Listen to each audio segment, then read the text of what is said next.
नमस्कार साथियों, मैं नवीन कुशवाहा। यस एकेडमी में आप सभी का स्वागत है। और आज भूगोल का फर्स्ट लेक्चर, जिसमें हम एक फर्स्ट लेक्चर, वो भी भारत का भूगोल, और भारत के भूगोल में जो बेसिक है हम उसके बारे में थोड़ा पढ़ाई करेंगे। अब भारत के भूगोल के बारे में आपको बताऊं तो देखिए, हम आज के लेक्चर में क्या पढ़ने जा रहे हैं। छोटा सा लेक्चर है लेकिन बहुत ही काम का है, क्योंकि भारत के बारे में, विश्व में और भारत में उसका बेसिक स्ट्रक्चर आज के लेक्चर में आपको पता चल जाएगा। ठीक है, तो देखिए, विश्व में भारत का स्थान कहाँ पर है आज हम ये देखेंगे। फिर उसका विस्तार कितना है भारत का विश्व लेवल पर। फिर भारत में कर्क रेखा निकल रही है, तो कर्क रेखा के बारे में हमें समझना है।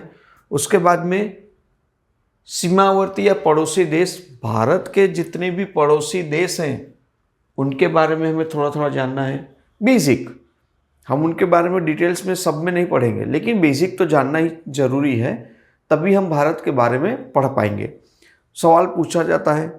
फिर दूरस्थ बिंदु, बिंदु मतलब जितने भी पॉइंट्स हैं, 4 पॉइंट हैं, किलोमीटर कितने हैं, लंबाई चौड़ाई, वो सारी चीज़ें। और लास्ट में हम देखेंगे टाइम जोन। देखिए, अक्षांश और रेखांश, लैटिट्यूड और लॉन्गिट्यूड में हम जो लेक्चर पढ़ेंगे वो अलग है, उसमें आपको पूरा विवरण मिल जाएगा। लेकिन भारत का टाइम जोन लंदन के ग्रीनविच से क्या है वो हमें देखना है। ठीक है, तो ये एक आज के लेक्चर में पढ़ेंगे। और अगर वीडियो अच्छा लगे तो लास्ट तक देखिए और शेयर भी करिएगा। चलिए तो शुरू करते हैं। फर्स्ट हम देखेंगे कि ये हमारे सामने 5 चीज़ें हमने जो आपको अभी बताई कि हम क्या क्या आज देखने वाले हैं, उनमें से ये एक शॉर्ट फॉर्म आपको दे दिया है कि हमारी भारत को भूगोल पढ़ने की जो यात्रा है वो इन 6 चीज़ों से हम गुजरेंगे एक एक करके। तो देखिए, विश्व मंच में भारत का एक स्थान है। मैंने आपको जैसे बताया कि भारत को 4 टुकड़े में बांट दिया गया है। मतलब विश्व को, ये विश्व का मैप है, उसमें हमने 4 टुकड़े में बांट दिया है। ये देखिए, ऊपर नॉर्थ है, नीचे साउथ है, ये ईस्ट है और ये वेस्ट। ये उत्तर गोलार्ध, ये पूर्व गोलार्ध, ये मतलब ये पूरा पट्टा उत्तरी गोलार्ध बोला जाता है, और इसे ये पूर्व है, ये पश्चिम है। अब भारत कहाँ पर है तो देखिए, हम सेंट्रल लाइन, भूमध्य रेखा, जिसे हम विषुववृत्त भी बोलते हैं, भूमध्य रेखा से ऊपर है। तो जब भूमध्य रेखा मतलब ये 0 डिग्री लाइन से ऊपर है तो हम किस तरफ है, उत्तर की तरफ। सेंट्रल लाइन से हम पूर्व दिशा की तरफ है। तो अगर आपसे कभी सवाल पूछ लिया जाए कि हम विश्व में भारत का स्थान कहाँ है, तो आप बोलेंगे उत्तरी गोलार्ध। ये लिखा है, क्या लिखा है, उत्तरी गोलार्ध में, हम उत्तरी गोलार्ध में हैं। लेकिन अब कहीं कहीं ऑप्शन में उत्तरी गोलार्ध न लिखा हो और लिखा हो कि उत्तर पूर्व, तो सेंटर से उत्तर दिशा और इस सेंट्रल लाइन से हम पूर्व दिशा में हैं, तो क्या बोलेंगे, उत्तर पूर्व। हम उत्तर पूर्व में बसा हुआ एक देश है जो एशिया, मतलब एशिया महाद्वीप का एक भाग है। मतलब यहाँ ये पूरा एशिया है, ये नहीं, ये अफ्रीका है पूरा।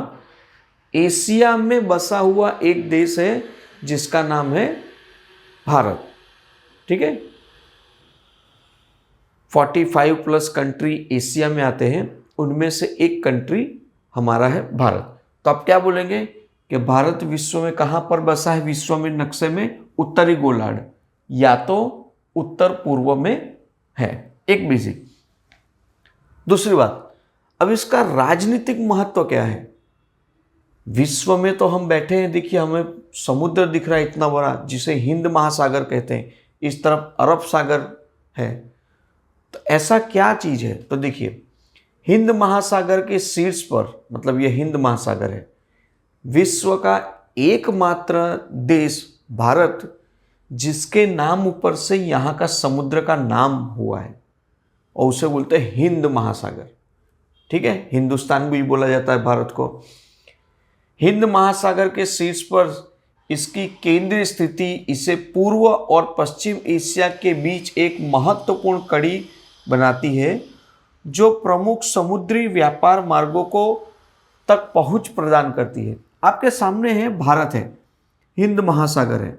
अब देखिए, पूर्व दिशा, पश्चिम दिशा सबको जोड़ने में एक बहुत अहम कड़ी बना रही है यहाँ पे, इसीलिए इसे यहाँ पे हिंद महासागर नाम दिया गया है। ठीक है, तो एक याद रखिएगा, हम कहाँ पर हैं विश्व में? उत्तरी गोलार्ध में। दूसरी बात, अगर उत्तरी गोलार्ध ऑप्शन में ना रहे तो आप बोलेंगे कि उत्तर पूर्व में स्थान है। ये आपके सामने प्लीज। नेक्स्ट देखें कि भारत का विस्तार। अब भारत का विस्तार अक्षांश रेखाओं से देखा जाएगा, कितना किलोमीटर में फैला हुआ है ये भी हम देखेंगे साथ साथ में। फिर बाद में भारत पूरा कितना क्षेत्रफल अपने पास रख रहा है ये भी हमें देखना है जरूरी, क्योंकि ये नहीं देखेंगे तो समझ में नहीं आएगा पूरा। ओके, तो चलिए इसको भी देखते हैं। सबसे पहले अक्षांशीय विस्तार से देखते हैं उत्तर और दक्षिण के बारे में, फिर बाद में पूर्व से पश्चिम का हम देखेंगे। सारे चीज आराम से व्यवस्थित, और आप नोट डाउन भी करेंगे, क्योंकि ये ऐसे ही भारत की कोई एग्जाम नहीं है। इस स्लाइड में जितनी भी चीज़ें हम आज पढ़ा रहे हैं, एक एक चीज़ पूछ ली गई है, एक एक चीज़ पूछी जा चुकी है, वही चीज़ आपको दे रहे हैं। और भारत का बेसिक है। अब भारत के बेसिक के बारे में ही हमें नहीं पता, तो भारत के बारे में क्या जानेंगे? अभी हम भारत का बेसिक समझ रहे हैं। देखिए, भारत, मैंने जैसे आपको बताया कि विश्व में है, ये जीरो लाइन है, ये भी एक जीरो लाइन है जो लंदन के ग्रीनविच से निकल रही है। ठीक है, इसे बोलते हैं लॉन्गिट्यूड, और ये बोलेंगे लैटिट्यूड, मतलब विषुवत रेखा, भूमध्य रेखा जिसे हिंदी बोलते हैं। यहाँ जीरो से लेके अब ये ऊपर तक जाएगा, कहाँ तक? 90 तक। हमारा भारत यहाँ से शुरू हो रहा है, तो जब यहाँ से शुरू हो रहा है तो उसका अक्षांश भी होगा। क्या बोलेंगे? अक्षांशीय विस्तार। कहाँ से कहाँ तक? 8.4 से लेके 37.6 नॉर्थ। हम नॉर्थ में ना, तो 8.4 उत्तरी अक्षांश से 37.6 उत्तरी अक्षांश में भारत बस रहा है।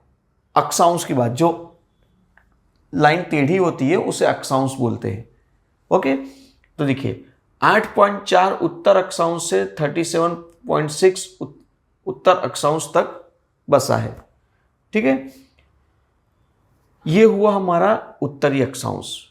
दूसरी बात, अब साथ ही साथ हम चौड़ाई भी देख लेते हैं कि भारत कितना है। तो जब सीधी रेखा होती है, तब मैंने जैसे आपको बताया कि यहाँ से शुरू होकर भारत तो यहाँ पर शुरू है, ये जीरो से लेके यहाँ तक जाता है 180 डिग्री। सर्कल हमेशा 360 होता है, जीरो से 180 इधर और जीरो से 180 इधर। तो ये प्लस में है, ये माइनस में है, क्योंकि विश्व का हमारी पृथ्वी पूर्व से पश्चिम में घूम रही है। यहाँ 1 2 3 4 5 6 इस तरह करते करते भारत की शुरुआत कहाँ से हो रही है? 68.7 से। कहाँ तक जा रहा है? ये एंडिंग पॉइंट 97.25। ठीक है, 68.7 ईस्ट मतलब पूर्व में 37.25 पूर्व तक भारत बसा हुआ है, मतलब इतना है। तो अक्षांश कितना है? 8.4 से 37.6, और रेखांश कितना है? 68.7 से 97.25। अब सीधा सीधा आपसे पूछ लिया जाए अक्षांश रेखांश बताइए। देखिए, विश्व में कौन सा देश कहाँ पर बसा है? आपके पास अगर लैटिट्यूड और लॉन्गिट्यूड अक्षांश और देशांतर अगर उस देश का है तो बहुत ही जल्दी फास्ट आप ढूंढ लेंगे। नहीं मिल पा रहा, आप नेट में भी कोशिश करेंगे तो खाली उतना अक्षांश रेखांश डालेंगे नहीं तो वर्ल्ड मैप में आपको बता देगा कि ये कंट्री के बारे में आप पूछना चाहते हैं। ये हर सेक्टर में काम कर रहा है। आप हवाई जहाज उड़ रहा है तब भी लैटिट्यूड लॉन्गिट्यूड काम कर रहा है, शिप से जा रहे हैं तब भी यही काम कर रहा है। आप हर किसी भी तरह से अगर कहीं मंजिल में पहुंचना है तो कहीं ना कहीं ये काम आएगा एक देश से दूसरे देश में। वर्ल्ड लेवल पर ये अपनाया गया है। हर देश का अपना एक लैटिट्यूड और लॉन्गिट्यूड होता है। अब लैटिट्यूड का मतलब अक्षांशीय विस्तार और लॉन्गिट्यूड का मतलब देशांतीय विस्तार। ठीक है, आगे देखते हैं। अब भारत तो मैंने बता दिया। तब भारत यहां से लेके यहां तक कितने किलोमीटर में फैला है? शुरुआत 8.4 से 37.6 तक भारत की लंबाई कितनी है? तो भारत की लंबाई है 3214 किलोमीटर। याद रखना है 3214। तो भारत की लंबाई कितनी है? 3214। पौड़ाई कितनी है? गुजरात के इस कोने से लेके अरुणाचल प्रदेश के इस कोने तक। ठीक है, तो गुजरात से लेके यहां अरुणाचल मतलब भारत के इस कोने से लेके इस कोने तक उसकी लंबाई कितनी है? 2933। एक स्लाइड में आपको जरा बीच में दिखा देता हूं तो आपको और पता चल जाएगा। ये देखिए आपके सामने एक मैप है। मैंने आपको भारत के मैप में बताया 8.4 से लेके 37.6 और यहाँ 68.7 ईस्ट से लेके 97.25 तक भारत का ये अक्षांश और देशांतर है। लेकिन लंबाई चौड़ाई की बात करूं तो देखिए इस यहां से लेके यहां तक भारत की लंबाई कितनी है? 2933 किलोमीटर। और गुजरात के इस कोने से लेके इस कोने तक भारत की पौड़ाई कितनी है? 2933 किलोमीटर। ठीक है, तो ये याद रखिएगा।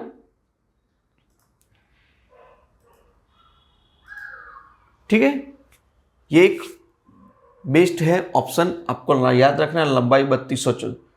और ना परफेक्ट याद रहे तो थोड़ा बहुत तो याद रखना ही होगा। लंबाई कितनी है? 3214 और चौड़ाई कितनी है? 2933। अब ये जितना भी पूरा भारत है वो कितना क्षेत्रफल में बसा है?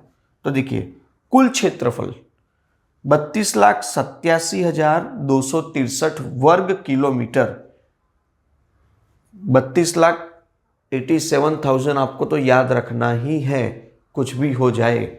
इतना आप नहीं याद रख पाएंगे तो अगर पूछ लिया जाए बेसिक, आजकल तो एग्जाम में इससे भी थोड़ा हट के पूछा जाता है, लेकिन अगर ये पूछ रहे हैं कुछ अगर एरिया शामिल हुए हैं तो 2011 की जनगणना के हिसाब से दिया गया है। अब अगर होगा तो 2027 में जो 26 में शुरू होना जा रहा है और 27 में परफेक्ट मिल जाएगा, तो ये डिजिट चेंज हो सकते हैं। जब चेंज होगा तब का तब देखेंगे, अभी चेंज नहीं है तो आप इसी को कंटिन्यू याद रखें। कुल क्षेत्रफल कितना है?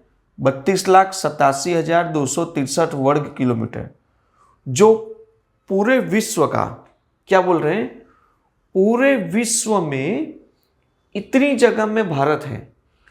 और पूरे विश्व के जगह के भौगोलिक क्षेत्रफल कितना है? 2.4%।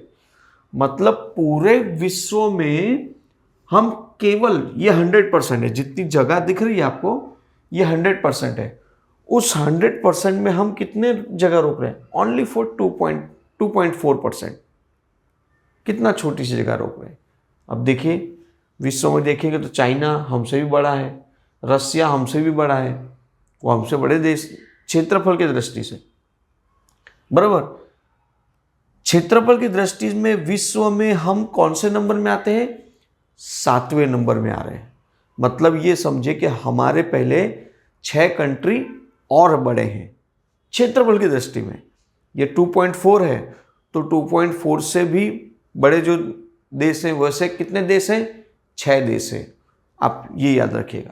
ठीक है, तो यहाँ पे हमने देखा अक्षांश, रेखांश मतलब देशांतर, कितना किलोमीटर लंबाई है, कितनी किलोमीटर पौड़ाई है, कितने क्षेत्रफल में भारत पूरा बसा हुआ है, 32,87,263 वर्ग किलोमीटर, और विश्व में हमारे पास कितनी जगह है जमीन के हिसाब से भारत 2.4%। दूसरी बात, भारत विश्व में 7वां नंबर का देश है क्षेत्रफल की दृष्टि से। दूसरी बात, हम विश्व में जनसंख्या में पहले नंबर पर हैं और दूसरे नंबर पर अब चाइना हो गया है, ये भी याद रखिए। आगे देखते हैं। अब भारत को 2 विभाग में अगर बांट सके तो भी आप देख सकते हैं, लेकिन वो बाद में भागेंगे।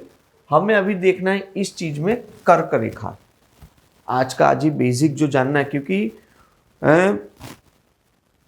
विश्व की बात करें तो देखिए सेंट्रल लाइन है भूमध्य रेखा, 23.5 डिग्री ऊपर कर्क रेखा और 23.5 डिग्री नीचे मकर रेखा जा रही है। तो कर्क रेखा भारत के बीचों बीच से जाती है। तो अगर भारत के बीचों बीच से कर्क रेखा जा रही है तो बहुत महत्वपूर्ण हो जा रहा है। तो कर्क रेखा के बारे में जानते हैं कि कर्क रेखा 23.5, यहाँ पर क्या होता है 8.4 है, वो बढ़ते बढ़ते सेंट्रल लाइन जब ये आती है कर्क रेखा की तो उसे बोलते हैं 23.5 अक्षांश। कर्क रेखा 23 उत्तरी अक्षांश भारत के लगभग मध्य से होके गुजर रही है, सेंट्रल लाइन से होके गुजरती है। यह देश को 2 भाग में विभाजित करती है। दक्षिण में उष्णकटिबंधीय और उत्तर में उष्णकटिबंधीय क्षेत्र है। एक बेसिक याद रखिएगा कि दक्षिण का भाग को क्या बोला जाता है, उष्णकटिबंधीय क्षेत्र, और उत्तर के भाग को उपोष्ण कटिबंधीय क्षेत्र। ठीक है, ये शब्दों का थोड़ा फेर है। आपसे कभी भी अगर सवाल पूछे तो ये 2 शब्द याद रखिएगा। ओके, नाम में कोई चेंज नहीं है। यह रेखा भारत के 8 राज्यों से गुजर रही है। कोई की याद नहीं रखनी है, सीधा सीक्वेंस में आपको सीधा याद रखना है, सीक्वेंस में। ठीक है, तो देखिए कहाँ कहाँ से गुजरती है।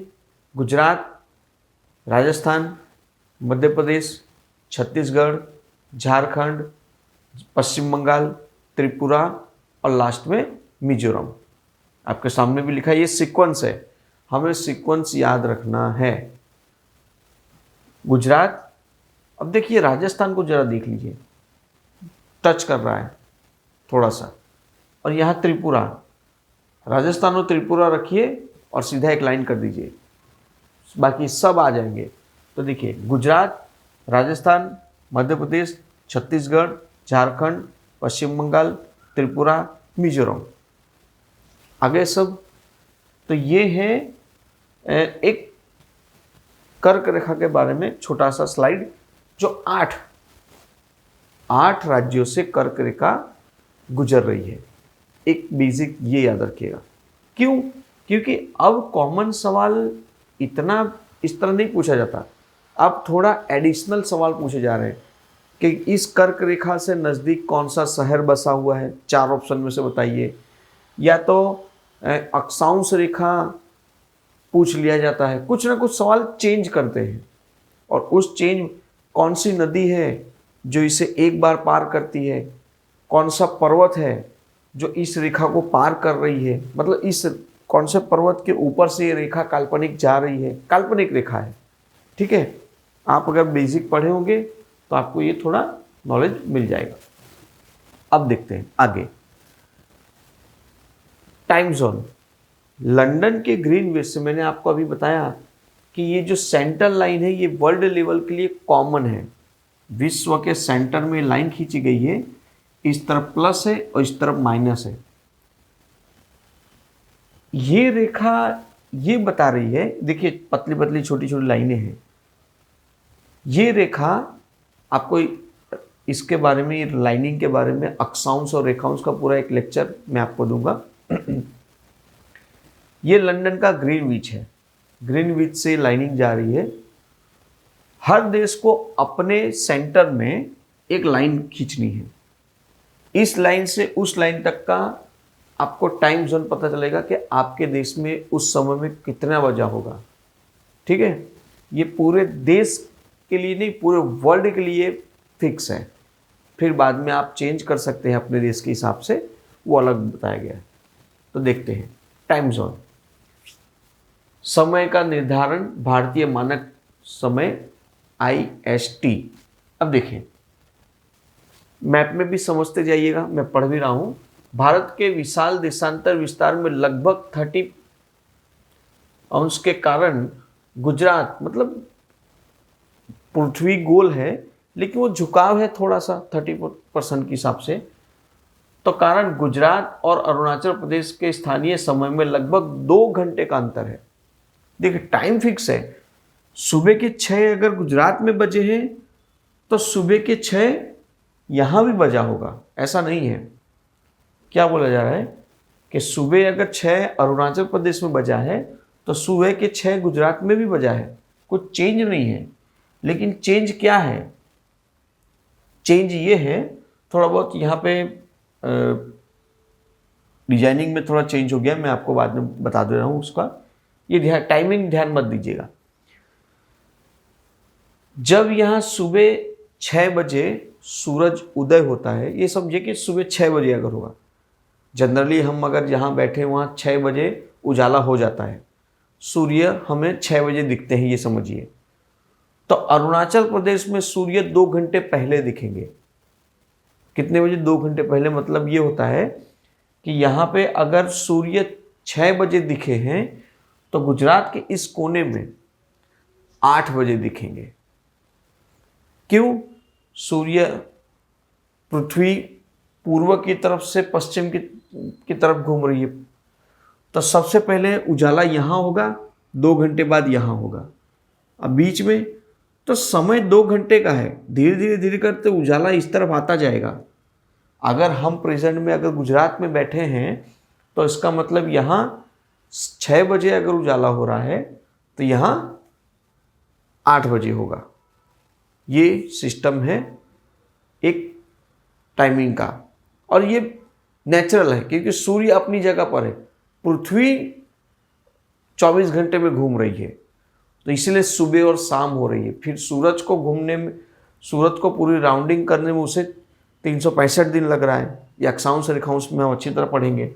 ओके, अब भारत का ये जो कोना है, इस कोने से इस कोने के बीचों बीच में एक सेंट्रल लाइन खींची जा रही है, और उस सेंट्रल लाइन को बोलेंगे भारत का मानक टाइम जोन, जो कितने में आता है? वो आता है 82.3 पूर्वी देशांतर, क्योंकि भारत पूर्व की तरफ है, उत्तर और पूर्व, तो इसे बोलेंगे पूर्वी देशांतर। जो कहीं कहीं बुक्स में लिखा है कि यूपी के इलाहाबाद, यूपी के प्रयागराज के नैनी से या इलाहाबाद के नैनी से निकल रहा है पुरानी किताबों में, और कुछ किताबों में लिखा है कि यूपी के मिर्ज़ापुर से लाइन जा रही है। दोनों सटे हुए हैं, नैनी और मिर्ज़ापुर बगल बगल में ही है। तो किसी किताब में नैनी लिखा है, किसी किताब में मिर्ज़ापुर लिखा है। मिर्ज़ापुर अगर ऑप्शन में है तो टिक करिए, मिर्ज़ापुर नहीं है, नैनी है तो नैनी टिक करिए। लेकिन अगर मिर्ज़ापुर नैनी दोनों दिया है तो प्रेफरेंस दीजिएगा नैनी को, क्योंकि ऑलमोस्ट जितनी भी किताबें वर्ल्ड लेवल भारत की बनी है उसमें ज़्यादातर उत्तर प्रदेश का नैनी दिया गया है। ठीक है, ओके। देखें 82.330 पूर्व देशांतर में भारत का मानक time zone, standard time zone decide किया गया है, जो लंदन के ग्रीनविच से ये कंटिन्यू होता है। अब आप लंदन के ग्रीनविच से हमारे भारत का टाइम जोन अगर हमें पता करना है तो कैसे करें?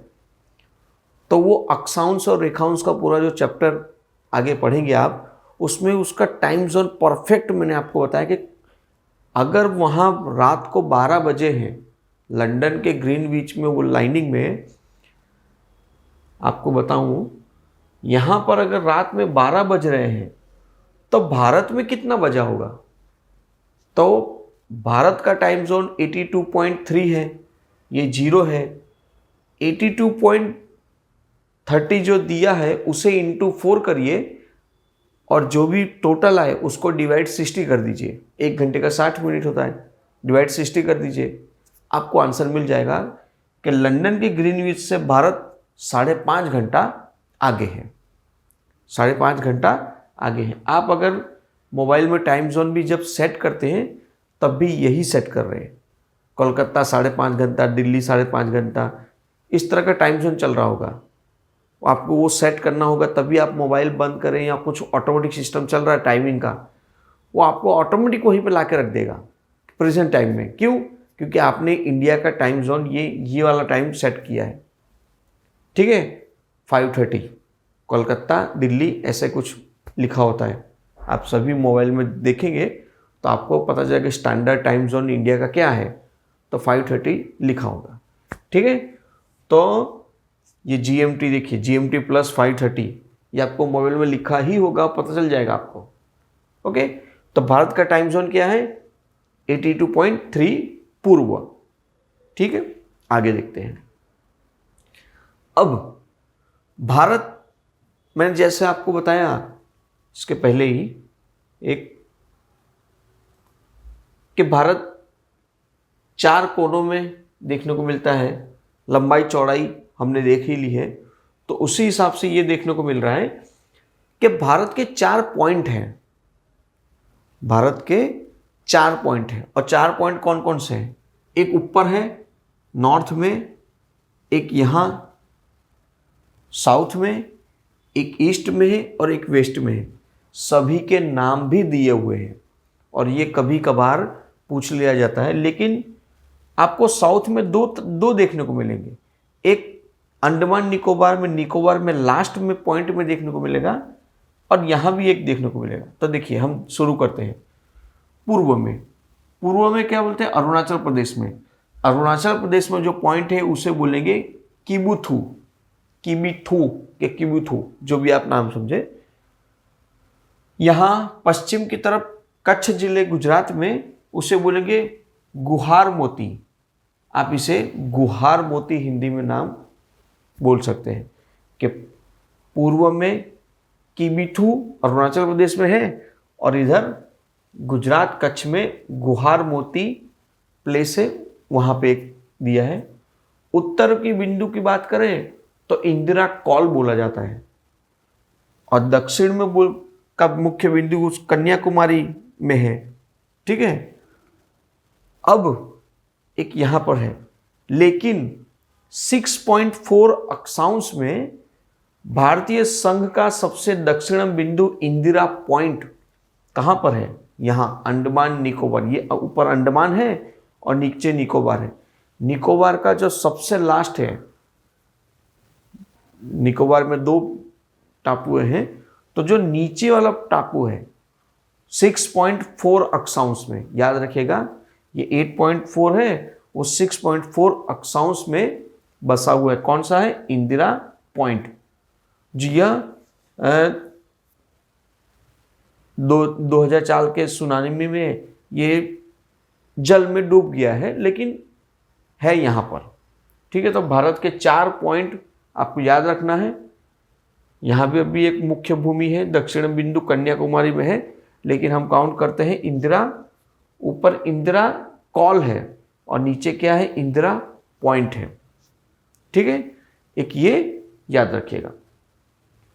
अब भारत के पड़ोसी देश, साथ ही साथ बेसिक देख रहे हैं, तो बेसिक के साथ में ये भी जानना जरूरी है कि भारत में के पड़ोसी देश कौन कौन से हैं। भाई नहीं जानेंगे तो तकलीफ है कि भारत के पड़ोसी देश कौन कौन से हैं। तो देखिए, हमारे साथ जितने भी जमीन से जुड़े हैं, श्रीलंका को पड़ोसी देश मत मानिए। क्यों? क्योंकि वो जमीन से नहीं जुड़ा। किससे जुड़ा है? वाटर से। तो देखिए, सीक्वेंस याद रखना है। पाकिस्तान, अफगानिस्तान भी है यहाँ पर हमारे साथ जुड़ा हुआ है। फिर बाद में चीन, नेपाल, भूटान, म्यांमार, और लास्ट में बांग्लादेश। हम ये बोल रहे हैं सीक्वेंस में। पाकिस्तान, अफगानिस्तान, चीन, नेपाल, भूटान, म्यांमार, बांग्लादेश। पड़ोसी देश कितने हैं? कुल 7। ठीक है, कुल पड़ोसी देश हमारे कितने हैं जो जमीन से जुड़े हुए हैं, कहीं ना कहीं भारत की सीमा उनके साथ टच है, तो उसे बोलेंगे हम ये। ओके, अब ये जमीन जितनी है, ये जो रेड पट्टा दिख रहा है आपको, यहां से लेके ये जितना भी भारत का जमीन है जो समुद्र में टच नहीं कर रहा है, समुद्र की बात नहीं, खाली जमीनी सरहद, ठीक है, वो कुल कितनी है 15,200 किलोमीटर। जहां से समुद्र शुरू हो रहा है, आपको अगर मैप में दिखा दूं तो देखिए, ये गुजरात के कच्छ से लेके यहां आप अगर देखें तो ये बांग्लादेश के यहां तक, यहां से बांग्लादेश की बात करें, बांग्लादेश तो ये बांग्लादेश है, यहाँ पश्चिम बंगाल की बात करें, यहाँ से ऊपर का जितना हिस्सा है वो किससे जुड़ा हुआ है, जमीनी सरहद। तो जब जमीनी सरहद से जुड़ा है तो कितना किलोमीटर है पूरा ये 15,200 किलोमीटर, ठीक है। समुद्री की बात अभी हम नहीं कर रहे हैं। अब जितने भी पड़ोसी देश हैं हमारे, वो सारे पड़ोसी देश बॉर्डर से हैं, बॉर्डर लगी हुई है, तो वो बॉर्डर के हिसाब से कौन सा देश की बॉर्डर हमारे साथ सबसे ज़्यादा साझा कर रही है। तो देखो, बांग्लादेश 4,096 4096.7 किलोमीटर हम बांग्लादेश की बॉर्डर पर हैं, क्योंकि ये 7 सिस्टर जो यहाँ पे कंट्री है, हमारे स्टेट है, वो भी भारत में ही है, तो हम 3 तरफ से बांग्लादेश को घेर के रखे हैं। तो किलोमीटर में कितना है 4,096, 4,096 याद रखिए। उसके बाद में हम चाइना से सेकंड नंबर पर हैं। तो देखिए, चाइना से ये बॉर्डर, ये पूरी बॉर्डर चाइना की है, चाइना इतना बड़ा है, ठीक है। उसके किलोमीटर कितना है 3,488 किलोमीटर में हम। फिर आता है पाकिस्तान तीसरा नंबर में, तो पाकिस्तान के साथ हम 3,323 किलोमीटर की बॉर्डर शेयर कर रहे हैं। फिर आता है नेपाल चौथे नंबर पे, तो नेपाल को हम 1,751 किलोमीटर बॉर्डर टच कर रही है, ये है। और इसमें हम तार फेंसिंग हो गई है, कहीं कहीं कुछ बाकी है, क्योंकि बॉर्डर शेयरिंग करें, इंटरनेशनल बॉर्डर की बात हो रही है। फिर उसके बाद में आ रहा है म्यांमार, तो हम देखिए म्यांमार से बॉर्डर टच कर रहे हैं 1,643 किलोमीटर। उसके बाद में आता है भूटान, हम भूटान से भी टच है, तो भूटान 699 किलोमीटर भूटान से हम टच कर रहे हैं।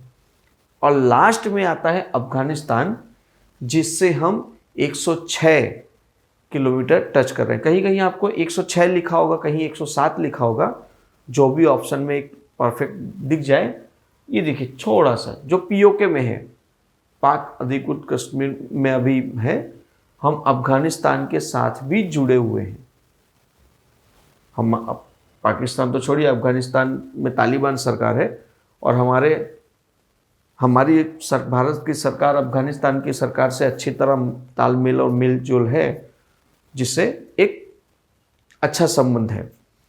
तो ये हमारे 7 पड़ोसी देश हैं, जो कितने किलोमीटर से कौन कौन सी सीमा बना रहा है, आपको ये भी याद रखना है। बाद में जब डिटेल पढ़ेंगे तब पढ़ेंगे कि बांग्लादेश के साथ कौन कौन से राज्य जुड़े हैं, चीन के साथ कौन कौन से राज्य जुड़े हैं, और कितने जिले उनके साथ जुड़े हैं। समझो कि अब मैं बता दूं गुजरात है, तो गुजरात पाकिस्तान से ही केवल जुड़ा है राज्य। अब पाकिस्तान से जुड़ा तो गुजरात का कोई जिला तो पाकिस्तान में टच कर रहा होगा बॉर्डर में, तो आता है कच्छ, एकमात्र जिला। तो इसी तरह राजस्थान भी है, यूपी है, तो यूपी नेपाल से टच कर रहा है, तो कितना किलोमीटर है वो भी हमें देखना है, ठीक है। चलिए नेक्स्ट, समुद्री पड़ोसी। अब ये मैंने आपको बता दिया, ये इतना आ रहा है पूरा समुद्र का एरिया। तो समुद्र से जुड़ा हुआ बहुत सारे राज्य समुद्र से जुड़े हुए हैं, लेकिन समुद्र से जुड़े हुए हमारे पड़ोसी साथी कौन कौन से हैं? समुद्र से जुड़े हुए, क्योंकि जमीनी सरहद से नहीं है, समुद्र के कुछ किलोमीटर के बाद वो देश शुरू हो रहा है। तो देखिए 5 डमरू यहीं पर है, श्रीलंका है, मन्नार की खाड़ी है, मालदीव है, लक्षद्वीप है, ये फिर यहाँ अंडमान निकोबार दिख रहा है। मैं पड़ोसियों की बात कर रहा हूँ। तो देखिए मुख्य भूमि की तट रेखा 6100, मतलब ये जो जमीन दिख रही है जमीन से समुद्र का, ये 6100 किलोमीटर। मैंने इसके ऊपर एक वीडियो बनाया है, वो आप देख लीजिएगा, आपको मिल जाएगा। इसी वीडियो के नीचे डिस्क्रिप्शन में मैं लिंक डाल दूंगा। इसकी सीमा जो 2025 में बढ़ गई है, तो कितनी बढ़ी है, कैसे बढ़ी है, वो 2 से 3 मिनट का वीडियो है, आप वो देख लीजिएगा, डिस्क्रिप्शन में मैं नीचे डाल दूंगा। मुख्य बिंदु तट रेखा कितनी है? 6100 किलोमीटर। 6100। जब नई जनसंख्या काउंटिंग हो जाएगी तो उसके बाद में पूरा आपके सामने लेखा जोखा होगा, पूरा विस्तार से नई किताबों में कुछ नया आएगा। और ये जो टापू है, जैसे लक्षद्वीप है, अंडमान निकोबार है, इन टापुओं को अगर काउंट किया जाए प्लस करके तो होता है 7516.6 किलोमीटर। मतलब कि समुद्री सीमा की बॉर्डर भारत की और टापू को काउंट करके क्या कितना हो जा रहा है? 7516, जो अब हो गया है 11000 के आसपास। याद रखिएगा, अब हो गया है 11000 के आसपास। ठीक है, डिस्क्रिप्शन में लिंक दे दूंगा, आप वो लिंक को ओपन करके आप वो वीडियो देख लीजिएगा आराम से। मुख्य पड़ोसी श्रीलंका जो दक्षिण में है, जल बीच में पाक जल डमरू है, वो पाक जल डमरू से भारत और श्रीलंका जुड़ा है, डायरेक्ट जुड़ा नहीं है। क्या कौन सा है? पाक स्ट्रेट बोलते हैं, पाक जल डमरू। और मन्नार की खाड़ी, गल्फ ऑफ मन्नार द्वारा भारत की मुख्य भूमि से ये अलग हो रहा है श्रीलंका। ठीक है, मालदीव, ये रहा मालदीव, पूरा मालदीव है।